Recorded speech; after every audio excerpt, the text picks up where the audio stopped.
Hi everyone, welcome back to another video from Crazy Gamer. In this video, I'm gonna show you how to play Boom Beach without a Supercell ID. If you don't have a Supercell ID yet and you don't want to create an account right now, you can still enjoy Boom Beach.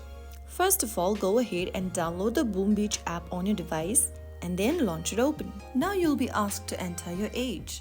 Write down a nickname for yourself and click on Done. After you do that, you'll be able to see that your game has now started and you are going through a tutorial mode. Simply follow through the tutorial and you can easily play Boom Beach without the Supercell ID. If you continue to play without the Supercell ID, then your progress will be stored locally on your device.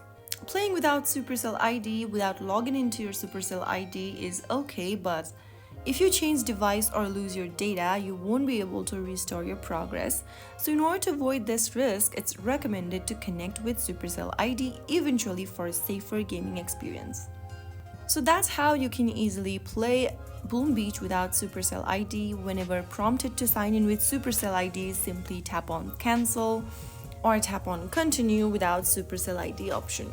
If you found the video helpful, don't forget to give us a thumbs up and subscribe to the channel for more tutorials from us. I'll see you in the next video. Thank you for watching.